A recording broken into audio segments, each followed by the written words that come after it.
దేవునికి మహిమ ఘనత ప్రభావములు కలుగునగాక. అందరూ కూడా బాగున్నారని సంతోషముతోనూ ఆనందముతోనూ ఈ క్రిస్మస్ దినాల్ని జరుపుకుంటూ ఉన్నారని ఆరాధన భావంతో భక్తి భావంతో ఆసక్తిగా ఈ క్రిస్మస్ ఆరాధన మీరు కలిగి ఉన్నారని నేను భావిస్తూ ఉన్నాను.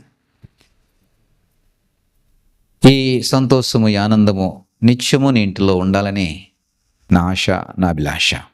దేవుని యొక్క సేవకునిగా నేను కోరుకునేటువంటి ప్రాముఖ్యమైన మాట ఏమిటంటే, నువ్వు దీవించబడాలి, ఆశీర్వదింపబడాలి, బహుగా ఫలించాలి. అలా ఫలించాలి అంటే ఆయన కృపతో నువ్వు నిత్యము నింపబడాలి. అందుకని కీర్తనకారుడు అంటాడు ఏమిటంటే, 90వ కీర్తన 14వ వచనంలో అంటాడు ఏమిటంటే, ఉదయమునని కృపతో మమ్మను తృప్తిపరచుము, అప్పుడు మేము మా దినములన్నీ ఉత్సాహించి సంతోషించదాం. ఉదయముననే ఆయన కృప మనం పొందుకుని మరి తృప్తిపరచబడే విధంగా ఆ కృపను మనము పొందుకొని ఆస్వాదించగలిగితే దినములన్నీ కూడా ఉత్సాహము సంతోషంతోనే ఉంటుంది. ఉదయముననే నీ కృపతో నేను నింపబడాలని ఆశ కలిగి ఎవరైతే వాక్యం కొరకు సిద్ధపడుతున్నారో, మేల్కొల్పు ప్రార్థన సహవాసములు పాల్పొబులు పొందుకుంటున్నారు, వారు ఈ కృప కొరకే కనిపెడుతున్నారని నేను నమ్ముచున్నాను. ఈ కృప కొరకే కనిపెట్టేవాడు మరి తృప్తిపరచబడతాడు, దినములన్నీ కూడా ఉత్సహించి సంతోషకరంగా ఉండగలుగుతాడు. ఎందుకంటే వాడి యొక్క కష్టార్జితాన్ని, వారి యొక్క జీతమును, వారి యొక్క పంట రాబడిని, వారి కలిమిని వారు పొందుకోగలుగుతారు. కీర్తనకారుడు అంటాడు 17వ వచనములో, మా చేతి పనిని మాకు స్థిరపరచుము. కృపతో ఉదయమున తృప్తిపరచబడినటువంటి నీవు నీ చేతి పనిని నువ్వు స్థిరపరచుకోగలగాలి. మా చేతి పనిని మాకు స్థిరపరచుము అంటే మన చేతి పనులు ఏదైతే ఉద్యోగమా, వ్యాపారమా, మనము కలిగి ఉన్నటువంటి ఆ యొక్క స్థితి అన్నిటి అందు కూడా మనము స్థిరత్వాన్ని కలిగి ఉండాలి. కృప యొక్క ఉద్దేశం అది. ప్రియ సహోదరుడా, నువ్వు ఇలాగా వర్ధిల్లుతూ ఉండడం అనేది, నీ చేతి పనులలో నువ్వు ఆశీర్వదింపబడుతూ ఉండడం అనేది, నీ చేతి పనులలో నువ్వు ఇలాగా దీవించబడుతూ ఉండడం అనేది ఎంత సంతోషమో నీ కుటుంబానికి, ఎంత సంతోషమో మరి నీ భవిష్యత్తుకి, ఎంత సంతోషమో నీ బంధువులకి, నీ స్నేహితులకి. ఇలా దీవించబడడం వారికి మాత్రమే కాదు, సంఘ సహవాసమునకు కూడా అది ఎంతో సంతోషం. దేవునికి సేవకుడిగా నేను ఎంతో కూడా అతిశయ కారణంగా చెప్పుకోగలుగుతాను.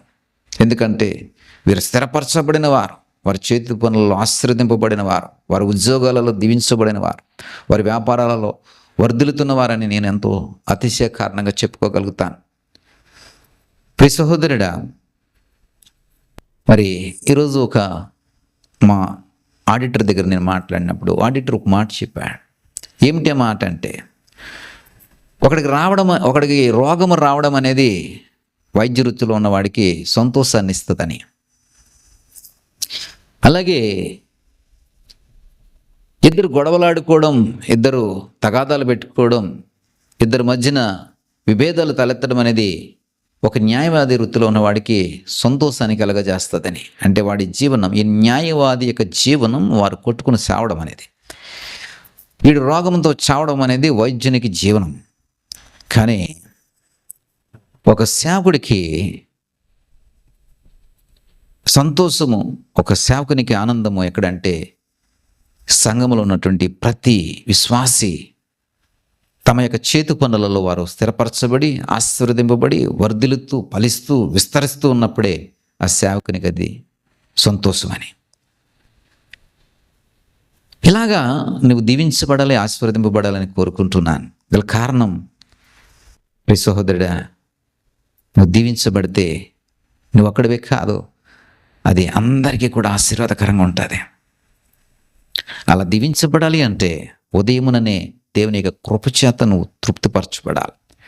అటువంటి కృప మేంటికి ఈ వాక్యం ద్వారా నేను తీసుకుని వస్తూ ఉండగా, దేవుని యొక్క సేవకుడికి కృపను నేను మోసుకుని వస్తూ ఉండగా, తృప్తిపరచబడే విధముగా, తృప్తిపరచబడే అంతవరకు కూడా ఈ వాక్యములో లీనమయ్యి ఆ కృపను పొందుకోవడానికి ప్రయాస కలిగి ఉండండి. దేవుడు మిమ్మల్ని స్థిరపరుస్తాడు, ఆశీర్వదిస్తాడు, వృద్ధిపరుస్తాడు. చిన్న ప్రార్థన చేసుకుందాం. దయగల తండ్రి, కృపగలని దేవా, మాకు ఇచ్చినటువంటి సమయాన్ని బట్టి మీకు స్తోత్రాలు. ఇదిగో ప్రభా, ఉదయముననే నీ కృపతో మేము నింపబడినప్పుడు మేము తృప్తిపరచడమే కాదు కానీ మా దినములన్నీ కూడా మేము ఉత్సాహించి సంతోషించగలము నాయన. అంతేకాదు నాయన, మా చేతి పనులు స్థిరపరిచేటువంటి కృపగా ఉంది నాయన. ఇదిగో ప్రభా, మా యొక్క చేతి పనులు స్థిరపరచండి. అది ఉద్యోగమైన, వ్యాపారమైన, ఇదిగో ప్రభా మరి వ్యవసాయమైన, ఇదిగో ఏదైనాను ప్రభా, మేము సరైనటువంటి చేతి పనిని కలిగి ఉండి దానిలో స్థిరపరచబడిన వారమే దీవించబడుటకు, ఆశీర్వదింపబడుటకు సహాయం ఇచ్చేయండి. మా దీవెన ఇదిగో ప్రభా కుటుంబానికి కాదు, సంఘానికి, సమాజానికి దీవెనగా మార్చండి. మహిమ, ఘనత, ప్రభావం మీరే పొందుకున్నామని యేసు నామమును బట్టి ప్రార్థించి వేడుకుంటున్నాం పరమ తండ్రి. ఆమేన్.